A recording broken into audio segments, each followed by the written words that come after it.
जमीन जिंदा रही, इंसान मर गया। अमरपुर में 2 दिन से घर में सड़ती रही लाश, उठाने वाला कोई नहीं।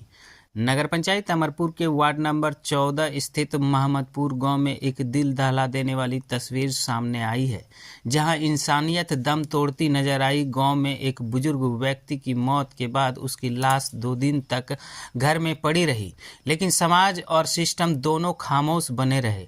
मृतक की पहचान भरत तांती के रूप में हुई है। आसपास के लोगों के मुताबिक उसकी मौत कब हुई इसकी किसी को भी ठीक पता नहीं है चला। जब घर से कोई हलचल नहीं दिखी और असहज सन्नाटा पसरा रहा, तब पड़ोसियों ने झांक कर देखा तो अंदर मौत पसरी हुई थी। भरत तांती इस दुनिया में बिल्कुल अकेला रह गया था। कुछ वर्ष पहले उसके बेटे भी लापता हो गई थी और पत्नी भी पहले ही कहीं चली गई थी। न परिवार बचा, न कोई सहारा। अंतिम वक्त में उसके पास सिर्फ बीमारी और बेबसी थी। ग्रामीणों ने गंभीर आरोप लगाए हैं कि मृतक की जमीन गांव के ही एक व्यक्ति द्वारा लिखवा ली गई थी। इसी जमीन विवाद ने इंसानियत पर ताला लगा दिया। लोग दबी हुई जुबान में कहते हैं कि अगर लाश उठाएंगे तो जमीन का झगड़ा हमारे सिर पर आ जाएगा। इसी डर ने एक इंसान की देह को 2 दिन तक घर में सड़ने दिया। बताया गया कि भरत तांती लंबे समय से बीमार था। इलाज के अभाव में हालत बिगड़ती चली गई। पड़ोस का एक भतीजा ही कभी कभार उसे खाना पीना दे देता था, लेकिन कुछ दिनों से उसने वह भी छोड़ दिया था।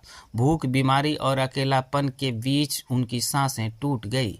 अब बड़ा सवाल यह है कि क्या जमीन का कागज इंसान की लाश से बड़ा हो गया है?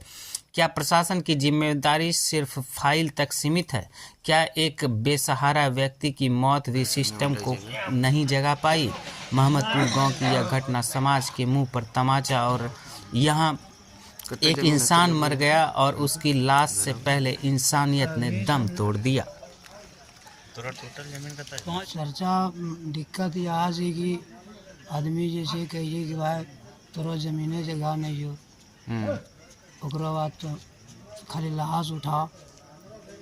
उनको कोई परिवार नहीं चाह रो? करो भरत करो नहीं, कोई परिवार नहीं चाहे? छह बहन से। अरे तो बोला ना भतीजा जी की अम्मा भतीजा जी उनको की नाम छे? केकरो जे डेट कर ले भरत चाचा। तो कई नन लाश उठेला जो त्रस ने यह कारण छे। की कारण? कारण जी के अगला पार्टी के ये हम लिखाइल लक्ष्य जे तो अपना सोचा उठेवाएंगे नहीं उठे।